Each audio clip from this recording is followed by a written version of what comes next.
नमस्कार भाई लोग, कैसे हैं आप लोग। तो आज के इस वीडियो में एक बार फिर से मैं आपका बहुत ही ज़्यादा स्वागत करता हूं आपके ही अपने चैनल टेक्निकल ट्रेडर में। देखिए, आज के इस वीडियो में हम बात करने वाले हैं वेदांता के बारे में। देखिए, वेदांता में जब से डिलिस्टिंग की खबरें आई हैं तब से तो अच्छी रैली बनी हुई थी, लेकिन पिछले 3 दिनों में काफ़ी वॉलेटिलिटी हमें देखने को मिल रही है। यदि परसों की बात करें तो 10% के आसपास शेयर गिरी थी और कल 4 से 5% के आसपास गिरी थी। देखिए, कल जो मैंने रात में वीडियो बनाई थी उसमें कि मैंने आप लोगों को बताया था कि पैनिक में ना आए, बिल्कुल पोजीशंस को होल्ड किए रहें, क्योंकि जो मार्केट वैल्यू चल रही है, जो मार्केट वैल्यूएशन वेदांता की अभी चल रही है, वह काफ़ी नीचे है इसके एग्जैक्ट या फिर एक्चुअल वैल्यूएशन से। ठीक है, तो इसलिए मैंने बोला था आप लोगों की पैनिक में ना आए, क्योंकि काफ़ी लोग पूछ रहे थे कि क्या करें, एग्जिट कर दे क्या करें। ठीक है, तो यहाँ पर देखिए एक कंसेप्ट निकल कर आ रही है, वह है काउंटर ऑफर। अब काउंटर ऑफर क्या है तो इसको भी समझेंगे। और जो बिडिंग की आज लास्ट डेट थी, 3 बजे तक की बिडिंग होनी थी, तो बिडिंग की भी प्रोसेस समाप्त हो गई है। क्या अपडेट है, सारा कुछ जानेंगे इसी वीडियो में। तो रिक्वेस्ट ये करना चाहूँगा कि यदि वीडियो आप लोग को अच्छी लगे तो वीडियो को लाइक करके हमारा हौसला बढ़ाए और चैनल को सब्सक्राइब कर ले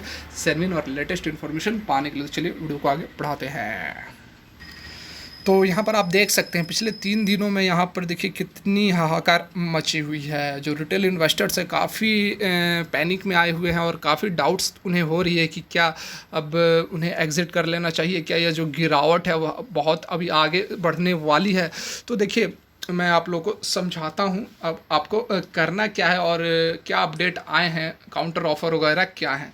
देखिए, डी लिस्टिंग हो रही थी, ठीक है, बिडिंग की लास्ट डेट थी, आज 3 बजे तक की बिडिंग होनी थी। उसके अकॉर्डिंग देखिए क्या होता है कि जो प्रमोटर होते हैं जैसे अनिल अग्रवाल हैं, तो उनके पास जो है बिडिंग के बाद मिनिमम 90% स्टेक होने चाहिए। मतलब 100% में से 90% जो शेयर्स हैं उनके पास होने चाहिए।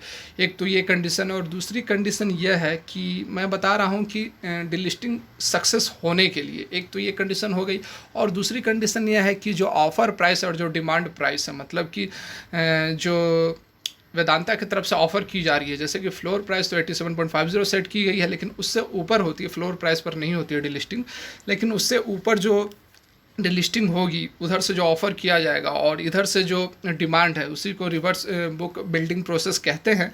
तो इससे जो रेट निकल कर आएगी उस पर प्रमोटर और जो शेयर होल्डर्स हैं दोनों एग्री होते हैं, तभी जाकर इस पर आपको डिलिस्टिंग होगी। नहीं तो फिर यह फेल हो जाएगी, और फेल हो जाएगी तो उसके बाद जो कंसेप्ट आती है वह है काउंटर ऑफर। ठीक है, देखिए काउंटर ऑफर की प्रोबेबिलिटी यहाँ पर क्यों निकल कर आ रही है, क्योंकि देखिए यहाँ पर एक तरफ LIC जो है, LIC के जो MD हैं वह कह रहे हैं कि 320 पर शेयर इसका फेयर वैल्यू है। ठीक है, मतलब इतनी ज़्यादा। और एक तरफ यहाँ पर जो वेदांता की तरफ से बात निकल कर आ रही है वह 130-40 के आसपास ही इनकी ऐसा कहना है कि फेयर वैल्यू इस पर हम डिलिस्टिंग कर सकते हैं। तो देखिए काफ़ी जो प्राइस है उसमें काफ़ी वेरिएशन है, काफ़ी आप देख सकते हैं कि इतनी वेरिएशन जब होने लगेगी तो फिर डिलिस्टिंग तो नहीं हो पाएगी। तो इसीलिए फिर से एक बार यहाँ पर काउंटर ऑफर का कंसेप्ट निकल कर आ रहा है।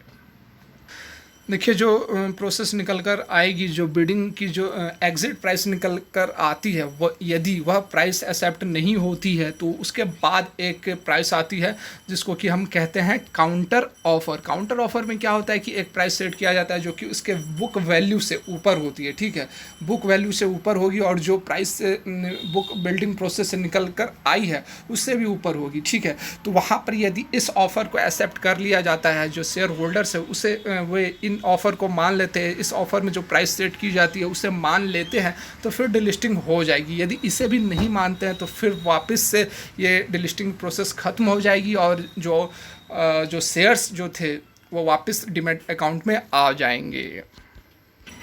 देखिए, पब्लिक के पास टोटल 169.73 करोड़ शेयर्स हैं। ठीक है, और बिडिंग के लिए मतलब सक्सेस होने के लिए 134.47 करोड़ की शेयर की जो बिडिंग होनी चाहिए। और 1 बजे तक का आज का जो डाटा हमें बता रहा है कि 126.85 करोड़ की ही बिडिंग हुई है, जिसमें से अभी 7.62 करोड़ शेयर बाकी है। हालांकि उम्मीद की जा रही है कि 3 बजे तक अभी यह पूरी की पूरी जो 7.5 करोड़ के आसपास शेयर्स की अभी टेंडर नहीं हुए हैं वह भी हो जाएंगे। ठीक है, और वहीं दूसरी तरफ LIC के पास 37 करोड़ है। ठीक है, वो 320 पर बिडिंग किया है, मतलब 320 रुपये पर शेयर के हिसाब से इन्होंने बिडिंग किया है। 87.50 जो फ्लोर प्राइस है उसके अकॉर्डिंग देखिए कितनी ऊपर में ट्रेडिंग हुई है, बिडिंग हुई है। और वहीं दो बड़े म्यूचुअल फंड्स का कहना है कि उन्होंने, मैं दिखा भी देता हूँ, रुकिए, और वहीं दो बड़े म्यूचुअल फंड हाउसेस हैं, उन्होंने 153 और 160 के रेट से बिडिंग की है।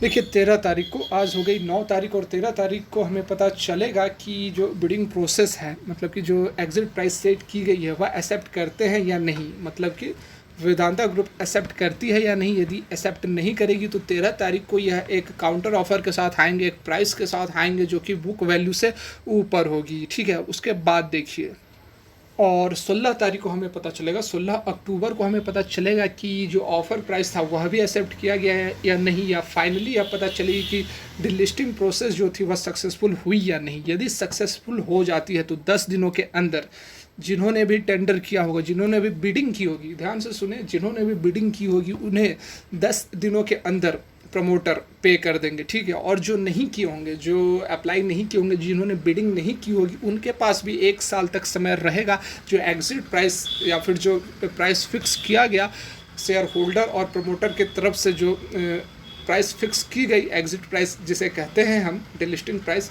उस प्राइस पर एग्जिट करने का उनके पास भी ऑफर रहेगा। जिन भाई लोगों ने टेंडर में अप्लाई नहीं किया, बिडिंग में अप्लाई नहीं किया, 1 साल के अंदर वह एग्जिट प्राइस पर अपने एग्जिट करके वो अपना पैसा ले सकते हैं। तो देखिए यह थी आज की वीडियो। कोई और अपडेट आएगी तो मैं आप लोगों को बताऊंगा। यदि वीडियो अच्छी लगी तो वीडियो को लाइक कर, चैनल सब्सक्राइब करें, बेल आइकन को भी हिट करें। वीडियो देखने के लिए बहुत बहुत धन्यवाद। भगवान करे आपका दिन अच्छा रहे।